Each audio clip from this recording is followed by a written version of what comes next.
Pengendara ini terpaksa menuntun motornya lantaran mogok setelah menerjang banjir di kawasan Daan Mogot. Meski tidak lama, hujan deras yang menerjang Jakarta sore tadi membuat sejumlah kawasan tergenang. Selain intensitas hujan yang tinggi, drainase air yang buruk memperparah genangan di jalan utama ini. Akibat genangan, lalu lintas dari arah Cengkareng menuju Pesing tersendat. Banjirnya semana ini, Pak? Ya lebih 40 cm, setengah meter yang itu tuh. Setengah meter, Pak. Itu setengah meter tadi banjirannya. Jadi nggak bisa lewat nih, Pak ya? Nggak bisa lewat. Banjir juga melanda kawasan Kebayoran Lama, Jakarta Selatan. Sejumlah pengendara terpaksa menuntun kendaraannya agar tidak mogok akibat terendam banjir. Seorang balita pun digendong ibunya usai motornya terjebak banjir. Dari mana, Bang? Jadi Ragunan. Ragunan mau pulang. Iya. Terus kejebak banjir. Iya, terjebak banjir. Tinggi, Bang? Lumayan tinggi, setengah meter kurang lebih. Akibat banjir ini lalu lintas di kawasan Kebayoran Lama hingga arteri Pondok Indah menuju Permata Hijau tersendat. Kemacetan akibat lalu lintas hanya menggunakan satu jalur setelah ruas lainnya terendam banjir.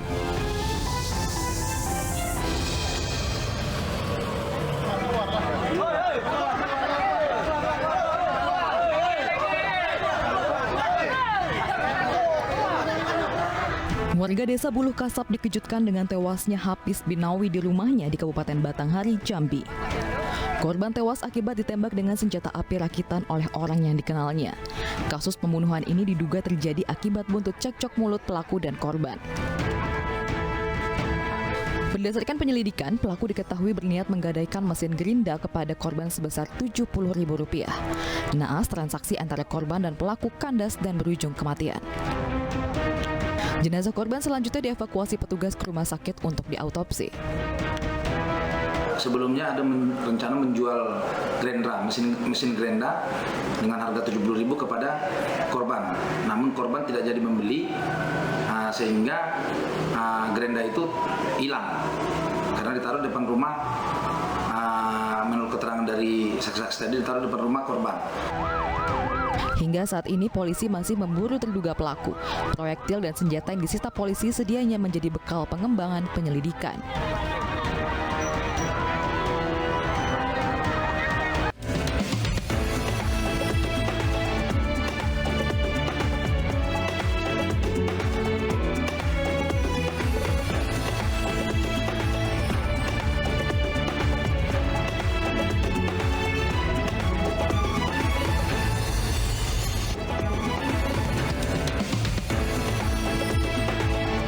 Selamat petang pemirsa, selamat bergabung di iNewsroom Weekend. Ruang memperbarui informasi Anda dengan diskusi yang komprehensif bersama saya, Abraham Silaban. Pemirsa, puluhan rumah warga rusak dan sejumlah akses jalan tertutup lumpur setelah banjir bandang menerjang Desa Cikande, Bandung Barat.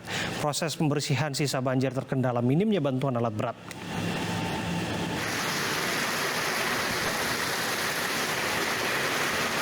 Inilah video amatir saat banjir bandang menerjang Desa Cikande, Kecamatan Saguling, Kabupaten Bandung Barat, Jawa Barat pada Sabtu sore. Air bercampur tanah dan batu menerjang dan merendam puluhan rumah warga. Hujan deras yang mengguyur selama lebih dari 3 jam membuat tanah tebing labil dan saluran air meluap. Tidak ada korban jiwa dalam peristiwa ini, namun sekitar 44 rumah terdampak, 1 di antaranya mengalami kerusakan. Hingga kini, warga dan petugas BPBD Bandung Barat masih melakukan pembersihan material lumpur di rumah warga dan akses jalan dengan alat seadanya sembari menunggu alat berat. Dari Kabupaten Bandung Barat, Jawa Barat, Yuwono Wahyu, iNews melaporkan.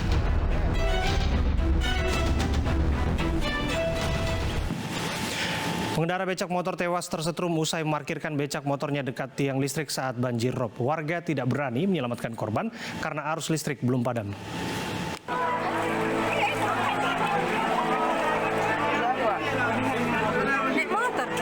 Seorang pengendara becak motor terbujur kaku di antara becak dan tiang listrik di Jalan Logam, Kota Tanjung Balai, Sumatera Utara.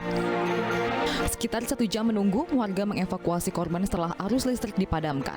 Namun nyawa korban tidak dapat diselamatkan.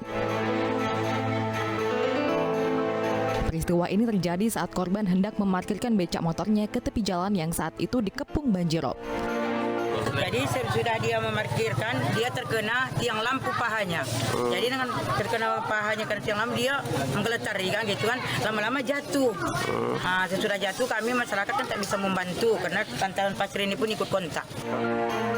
Banjirop yang sudah 5 hari merendam kota Tanjung Balai membuat aktivitas warga terganggu.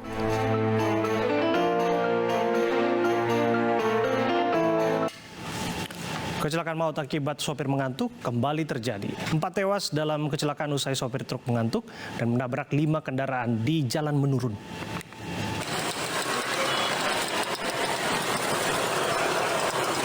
Kecelakaan yang melibatkan 6 kendaraan terjadi di Tanjakan Sanur, Sumedang, Jawa Barat, Minggu pagi. Kecelakaan ini merenggut nyawa 3 pengendara motor akibat terseret dam truk. Menurut keterangan saksi, truk yang awalnya berada di belakang melaju di jalan menikung yang menurun sebelum akhirnya menyerempet 3 mobil dan menabrak 2 motor yang berada di depannya. Para korban langsung dievakuasi petugas ke Rumah Sakit AMC Cileunyi. Pihak kepolisian melakukan olah TKP guna memastikan penyebab pasti kecelakaan. Dari Sumedang, Jawa Barat, Beben HVA, iNews melaporkan.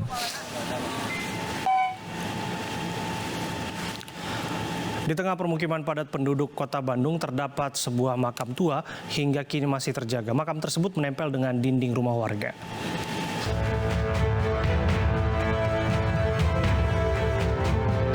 Inilah makam Ibu Ijah yang terletak di kawasan Jalan Linggawastu, Kelurahan Taman Sari, Kecamatan Bandung Wetan, Kota Bandung. Makam yang berukuran 1 x 1,5 meter tersebut menempel di dinding rumah warga serta di bawah pondasi rumah. Selain itu, makam tersebut juga terletak di gang sempit di tengah pemukiman padat penduduk. Berdasarkan tokoh masyarakat sekitar, makam unik ini diperkirakan sudah lebih dari 65 tahun. Nah, kalau masalah makam ini, begitu Bapak lahir, ini sudah ada. Sudah ada? Iya, sudah. Tahun berapa itu Pak? Oh iya, Bapak lahir? 57, Bapak lahir tahun 57. Ini tuh udah begitu balik, ya udah balik, ini udah ada. Ini sama sana tuh udah ada. Selain makam Ibu Ijah, terdapat juga makam lain di kawasan tersebut. Seluruh makam masih terawat dengan baik dikarenakan masih ada anggota keluarga yang melakukan ziarah kubur saat bulan suci Ramadan tiba.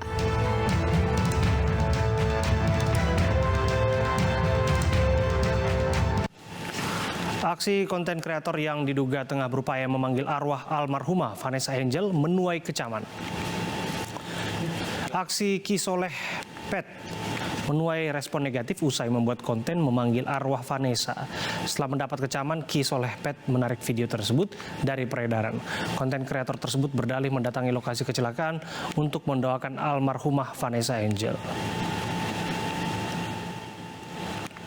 Jadi kita sekali lagi minta maaf atas kejadian yang sudah terjadi ini, terutama untuk keluarga besar almarhum dan almarhumah. Dan kita juga mengucapkan turut berbelasungkawa atas kejadian kecelakaan, dan semoga kita mendoakan juga semoga almarhum dan almarhumah diterima di sisinya. Sudah bergabung bersama kami Wasekjen MUI Muhammad Ziyad. Assalamualaikum, selamat petang Pak Ziyad. Waalaikumsalam warahmatullahi wabarakatuh. Ya, Pak Ziyad, tanggapan Anda mengenai aksi yang menuai kecaman ini? Yang pertama tentu kita menyesalkan dan prihatin terhadap apa yang dilakukan oleh YouTuber yang membuat konten yang tidak patut untuk dilakukan. Karena hal tersebut adalah dilarang oleh agama. Agama telah menuntun kepada kita bagaimana memperlakukan orang yang telah meninggal. Karena itulah ada di dalam, misalkan di dalam Fiqhus Sunnah itu ada salah satu bab di sana menyebut tentang larangan mencela jenazah, itu untuk menunjukkan bahwa kita harus menghormati jenazah. Bahkan Rasul SAW ketika ada salah satu jenazah yang lewat, maka kemudian Rasul berdiri dan para sahabat yang lainnya juga berdiri. Dan bahkan kemudian sahabat menyebut, ya Rasulullah itu adalah sahabat orang Yahudi. Maka kemudian Nabi meskipun dari Yahudi, maka kemudian Nabi memberikan penghormatan. Sebab apa? Walaqad karramna bani Adam. Allah telah memuliakan anak keturunan Adam siapapun dalam konteks itu. Apalagi berkaitan dengan almarhumah Mbak Vanessa Angel dan kemudian almarhum Mas Bibi ini adalah seorang Muslim yang sesungguhnya mereka di dalam banyak kesempatan telah menyampaikan, misalkan mereka menyadari tentang masa lalunya dan kemudian mereka juga telah menyatakan bertobat. Tentu kita dianjurkan adalah sebagaimana hadis Nabi SAW, Atiru mahasina mautakum, sebutlah kebaikan-kebaikan dari orang yang telah meninggal itu. Jadi kita dilarang untuk menyebut hal-hal yang tidak baik. Menyebut yang tidak baik saja tidak dibolehkan, apalagi kemudian membuat konten-konten yang semacam itu. Tentu ini adalah tindakan yang tidak terpuji dan dilarang oleh agama. Jadi clear di situ ya Pak Ziyad, bahwa dengan alasan mendoakan, kemudian publik penasaran, dapat cuan dari kecelakaan, ini semua tidak bisa diterima. Tidak bisa diterima. Apapun yang terjadi dengan jenazah, baik itu karena musibah bentuknya kecelakaan, maka tugas kita adalah mendoakan. Makanya ada doa Allahumma fir lil muslimina wal muslimat wal mu'minina wal mu'minat. Itu adalah untuk bagian dalam konteks anjuran. Dan kemudian doa yang masyhur, rangkaian dari ketika kita mensolati, misalkan kalau laki-laki Allahumma firlahu warhamhu, kalau perempuan Allahumma firlahu warhamha wa'afiyah. Itu adalah doa yang agama membimbing kita mendoakan kepada saudara-saudara kita yang telah meninggal. Itulah anjuran agama. Pak Ziyad, ini kan bukan pertama kali kita saksikan konten atau kreativitas dalam tanda kutip ya, yang isinya itu memanggil arwah, memanggil hal-hal yang sifatnya gaib. Ini memang banyak memancing rasa ingin tahu publik begitu. Tapi di sisi lain barangkali ada yang kita lewatkan di balik hal-hal yang digembar-gemborkan, yang dieksploitasi atas nama apa ya? Atas nama kreativitas ini.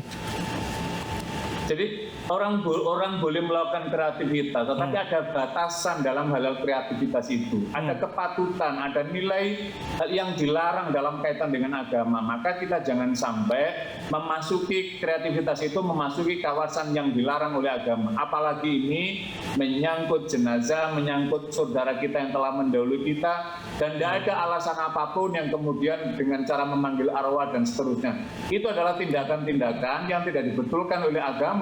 Bahkan dalam kaitan yang lebih jauh ini dapat merusak ketauhidan umat. Betul. Inilah yang mesti harus kita luruskan. Oke, satu hal juga di balik ini semua kan ada hal yang memang juga harus dilindungi. Satu, anak almarhum Vanessa dan juga almarhum suaminya Bibi. Kemudian juga keluarganya yang sedang terluka. Kira-kira apa dampaknya yang barangkali orang tidak ketahui, Pak Ziyad? Ya, tentu dampak dari apa yang dilakukan ini kan apa? Ini kan digitalisasi, ini kan meninggalkan jejak lah. Suatu saat kalau misalkan anaknya almarhumah dan almarhum Mas Bibi ini yang masih kecil ini kemudian suatu saat menyaksikan, maka tentu ini adalah sangat sesalkan dan ini adalah nilai yang tidak mendidik, uneducated, tidak memiliki pendidikan yang baik. Lah agama itu mendidik. Salah satu yang dididik oleh agama adalah satu, wala tasubul amwata fa innahum qad afdau ila ma qaddamu. Janganlah engkau mencela saudara-saudaramu yang telah meninggal, karena sesungguhnya mereka telah menghadap mempertanggungjawabkan apa yang telah dilakukannya. Jadi andai kata pun misalkan kita mengenal seseorang yang telah meninggal dan dulu mungkin punya masa lalunya, itu pun tidak dibolehkan menyebut keburukan-keburukannya. Yang diizinkan oleh agama adalah menyebut kebaikannya. Mengapa? Karena para saudara kita yang sudah meninggal itu telah selesai tugas duniawinya. Selanjutnya adalah mempertanggungjawabkan apa yang pernah dilakukannya kepada Allah Subhanahu wa taala. Lah kita tidak boleh melakukan apapun yang di luar ketentuan agama. Iya, prinsipnya masih banyak cara lain sebetulnya untuk meraih cuan sebetulnya, dan cara brilian lainnya yang barangkali bisa dipikirkan tanpa harus mengeksploitasi kasus-kasus seperti ini dengan cara memanggil arwah dan lain sebagainya. Terima kasih ya Pak Ziyad atas waktu Anda berbincang bersama kami. Komisi 1 DPR mendatangi rumah Jenderal Andika Perkasa. Kunjungan tersebut merupakan bagian uji kelayakan calon Panglima. Kami hadirkan informasinya saat lagi.